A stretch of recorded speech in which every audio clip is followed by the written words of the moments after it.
Tim Komisi 3 Dewan Perwakilan Rakyat Daerah DPRD Provinsi Gorontalo masing-masing Thomas Mopili, Sun Biki, Erwin Ismail, Meike Kamaru, Ismail Alulu, Faisal Hulukati, dan Sulianto Pateda kembali turun lapangan melakukan kunjungan kerja ke Kabupaten Gorontalo.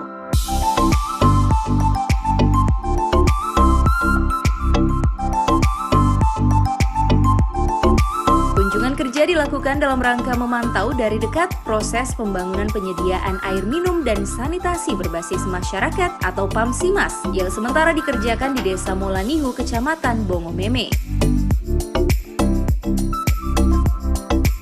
Ketua Komisi 3 Thomas Mopili pada kesempatan tersebut mengatakan, proyek yang dikerjakan dengan menggunakan anggaran APBN sebesar Rp160 juta tersebut diharapkan akan sesuai dengan kebutuhan masyarakat. 160 juta. Tambah 20% kontribusi. 160 juta tambah 20% kontribusi masyarakat. Sumber dana. Sumber dana APBN ya. Dan yang 3.000 meter sebelumnya itu sudah operasional. Jadi sudah dimanfaatkan oleh masyarakat.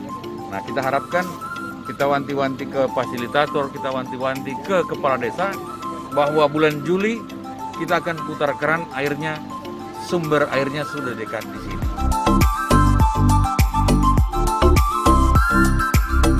Sementara itu, Koordinator PAMSIMAS Kabupaten Gorontalo, Muhammad Idris, menyambut baik atas kunjungan lapangan yang telah dilakukan oleh Komisi 3 DPRD Provinsi Gorontalo. Sehingganya Muhammad Idris menambahkan, Komisi 3 juga diharapkan dapat melakukan pengawasan anggaran serta pasca pelaksanaan proyek, agar konstruksi dari pekerjaan ini berjalan sebagaimana mestinya. Adanya monitoring dari Dewan Perwakilan Rakyat bahwa membantu kami untuk bagaimana mensosialisasikan di masyarakat bahwa ada program yang seperti ini, berharap bahwa dengan seperti ini bahwa bisa dikawal baik dari anggaran maupun di kegiatan-kegiatan yang setelah berlangsung pasca konstruksi ini. Jadi ke depan mungkin bahwa masyarakat yang notabene Dewan adalah perwakilan dari masyarakat bisa menikmati semua air minum lewat program PAMSIMAS ini. Ditargetkan dari pelaksanaan pembangunan PAMSIMAS ini akan ada kurang lebih 116 jiwa yang bakal menerima manfaat dari program tersebut.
Liputan Advertorial Mimosa TV.